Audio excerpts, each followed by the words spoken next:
Media మిత్రులకు, electronic media మిత్రులకు, social media ఇన్ఫ్లుయెన్సర్స్కి అందరికీ స్వాగతం.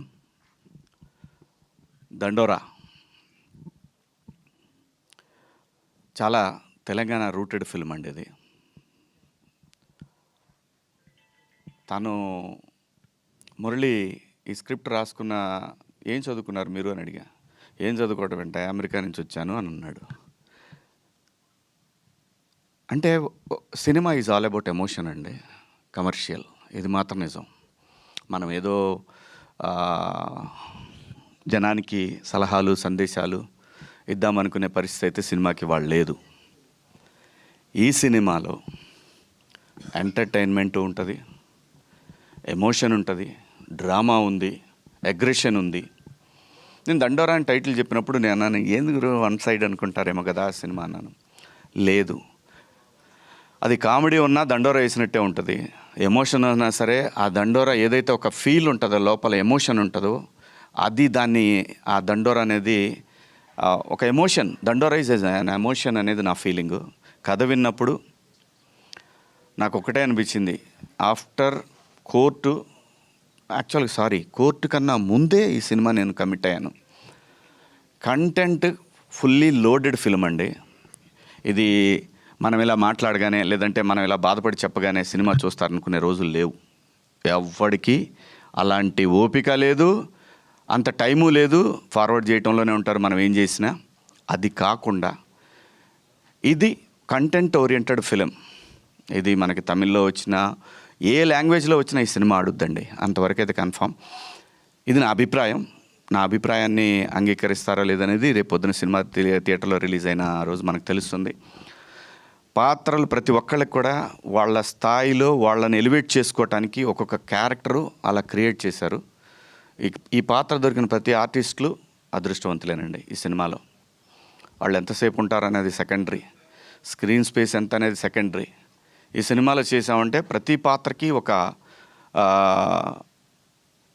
తన యొక్క సెల్ఫ్ రెస్పెక్ట్ ఉంటుంది ఆ క్యారెక్టర్. ప్రతిదానికి ఒక సెల్ఫ్ రెస్పెక్ట్ ఉంటుంది ఆ క్యారెక్టర్కి. అంత బాగా కుదిరింది ఈ సినిమా. అలాగే బెన్నీ గారు వచ్చి చెప్పారు. బెన్నీ గారు ఇట్లా ఫోన్ చేసి, మా ఫ్రెండ్ అదే 90s ప్రొడ్యూసర్ ద్వారా ఫోన్ చేశారు నాకు. ఫోన్ చేస్తే రండి కథ విందామని చెప్పాను. వచ్చారు. ఆయన ఏదో అట్లా ఓ పక్కన అట్లా కూర్చున్నారు. కథ ఈయన చెప్పారు. ఆయన మాట్లాడలేదు. ఆయన చెప్పేసి ఆయన వెళ్ళిపోయారు. తర్వాత రవి గారు కథ చెప్పారు నాకు, మురళి గారు. నాకు అనిపించింది అనమాట చాలా. ఆ క్షణంలో నేను ఏదైతే 90s చేసేటప్పుడు ఒక మిడిల్ క్లాస్ ఫాదరు ఎలా స్ట్రగుల్ అవుతాడనేది ఎలాగైతే నేను ఆ సిరీస్లో అతను చెప్తున్నాను సేపు నాలో ఏం ఎక్స్ప్రెషన్ లేదు. అయిపోయిన తర్వాత ఎక్కడైనా దారి తప్పుతాడా అంటే కథ చెప్పడంలో ఎక్కడైనా పక్క వెళ్తాడా అనే ఫీలింగ్ నాకు. అది అతను చెప్పే వరకు, ఎండ్ క్లైమాక్స్ చెప్పే వరకు కూడా నాలో ఎటువంటి ఎక్స్ప్రెషన్ తను చూడలేదు. కానీ ఒక చోట నాకు కళ్ళమ్మ నీళ్ళు రావటం చూశాడు. ఇంకా అదే లాస్ట్ సీను. అది చూసిన తర్వాత అతను అలాంటి ఒక అనుభూతి ఇతను కథ చెప్పినప్పుడు అది వేరే, ఆ ఎమోషన్ వేరే, ఇది వేరే. బట్ అలాగా ఇతను ఏమైనా దారి తప్పుతాడని చెప్పి నేను ఏ కథ చెప్పినా కానీ, కోర్టు తర్వాత మీ అందరికీ తెలుసు మనం ఎన్ని సినిమాలైనా చేయొచ్చు. ఎన్నో వచ్చినాయి నాకు, రోజు 4-5 సినిమాలు వచ్చినాయి. ఎందుకంటే 13 సంవత్సరాలు సస్టైన్ అయ్యాను. సినిమా డబ్బులు లేకుండా, సినిమా పని చేయకుండా సస్టైన్ అయినండి. డబ్బుల కోసం ఏది పడితే అది చేయాలనే ఉద్దేశం నాకైతే లేదు. ప్రజలు నాకు ఒక రెస్పెక్ట్ ఇచ్చారు, దాన్ని కాపాడుకోవాలనే ఉద్దేశంలోనే. డబ్బులు మనకి ఎంత రావాలో అంత భగవంతుడు అది ఆయన డిసైడ్ చేస్తాడు. ఆ డిపాజిట్ అది ఎప్పుడు రావాలో అప్పుడు వస్తూ ఉంటుంది. అలా మంచి పాత్రలు చేయాలి, ఎట్టి పరిస్థితుల్లో కూడా మంచి కథలు చేయాలనే ఏంలో నేను విన్న 70-80 కథల్లో ఇది ఒక కథ అండి. అందులో నాకు నచ్చిన ఒక 10 కథల్లో ఇది ఒక కథ. ఏది నేను రీఎంట్రీ తర్వాత నేను వచ్చినాక, మళ్ళీ ఇండస్ట్రీకి వచ్చిన తర్వాత అలాంటి ఒక గొప్ప కథ ఇది. ఎవ్రీథింగ్ ఎక్కడా కూడా మనకి వీళ్ళేదో మనకి వాయించేస్తారు, కులాలు మతాలు ఏం లేదండి. ఎక్కడ కూడా ఏ కులంలోనైనా ఇక్కడ 2 కులాలు, డబ్బున్నోడు లేనోడు, ఇవి 2 రాజ్యాన్ని ఏళ్తాయి. ఈ 2 నుంచే స్ట్రగుల్ ఉంటుంది. వాడేమో తొక్కాలని, వీడేమో తొక్కుతున్నాడు పైకి లేవాలని.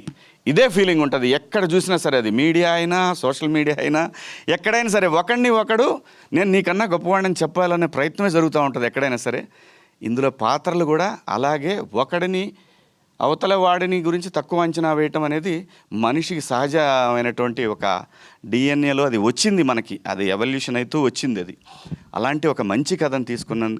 ఎందుకంటే బెన్నీ గారు ఈయన కలర్ ఫోటో సినిమా, ఆ తర్వాత బెదుర్లంక, అది కమర్షియల్గా ఎంత ఆడింది అనేది పక్కన పెట్టి నాకు అనవసరం.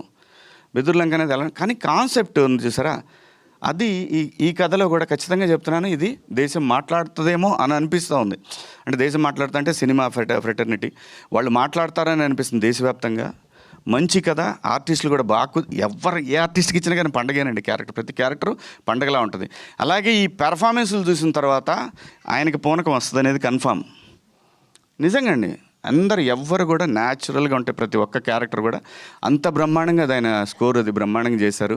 అలాగే ఇలాంటి సినిమా పట్టడం ఎడిటర్కి కూడా ఒక ఛాలెంజింగ్. డెఫినెట్గా ఏ ఎక్స్ప్రెషన్ క్యాప్చర్ చేయాలి, ఎక్కడ కట్ చేయాలి అనేది సతమతం అవుతారు ఖచ్చితంగా ఎడిటింగ్ టేబుల్ మీద. బట్ ఒక జడ్జిమెంట్కి వచ్చేస్తారు, డైరెక్టర్తో కూర్చొని వస్తారు, తనకి ఛాలెంజింగే.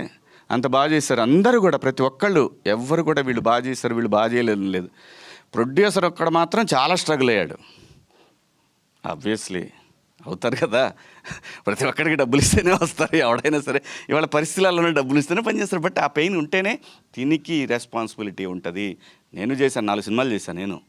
ఆ రెస్పాన్సిబిలిటీ ఉంటుంది, ఆ పెయిన్ ఉంటుంది. కానీ ఖచ్చితంగా ఇది టేబుల్ మీద బ్రహ్మాండంగా డెలివరీ అవుతుంది. ఏం టెన్షన్ వద్దండి. ఖచ్చితంగా 25వ తారీఖు క్రిస్మస్కి ముందుగా ఓవర్సీస్లో 23వ తారీఖు నుంచి ప్రీమియర్స్ ఉంటాయి. నేను ఇక్కడ కూడా అదే రోజు ఇద్దామండి. ఎందుకు భయపడాలి, మనం ఎందుకు భయపడాలి, కంటెంట్ ఉంది ఇక్కడ. సినిమాని నమ్మి కథని నమ్మి చేసాం సినిమా, బ్రహ్మాండంగా ఉంటుంది. మీరందరి ఆశీర్వాదం కావాలి. బాగాలేదని మనం ఎంత చెప్పినా కానీ, మనం ఎంత ఏం చేసినా కానీ వాళ్ళకి నచ్చని దాని గురించి రాయమన్నా రాయరు, అది పోదు పెన్ను. దానికి కూడా ఒక సెల్ఫ్ రెస్పెక్ట్ ఉంటుంది. మనం ఎంత చెప్పినా కానీ దానికి కూడా ఒక సెల్ఫ్ రెస్పెక్ట్ ఉంటుంది. కాబట్టి ఖచ్చితంగా నమ్మి చేశాము, నచ్చుతుందని ఆశిస్తున్నాను. రండి, థియేటర్స్కి రండి. మంచి కంటెంట్ ఉన్న ఫిల్ము 25వ తారీఖు, 26, 27, 28 జనవరి 1 సెలబ్రేషన్స్ ఉంటాయి ఖచ్చితంగా. ఈ సినిమాకి సంబంధించి అందరం కలిసి ఎంజాయ్ చేద్దాం థియేటర్లో ప్లస్ బయట. థ్యాంక్ యూ అండి, థ్యాంక్ యూ అవకాశం ఇచ్చినందుకు ఈ సినిమాకి, బెన్నీ గారికి, అలాగే మురళీ గారికి, అలాగే సినిమాని ఎగ్జిబిట్ చేస్తున్న డిస్ట్రిబ్యూటర్స్ మైత్రి వారికి, అలాగే ప్రైమ్ షో వారికి అందరికి కూడా, అలాగే యుఎస్లో డిస్ట్రిబ్యూట్ చేస్తున్న భద్రకాళి వారికి అందరికి కూడా పేరు పేరున ధన్యవాదాలు. Thank you. మీడియా మిత్రులందరికీ కూడా thank you so much sir.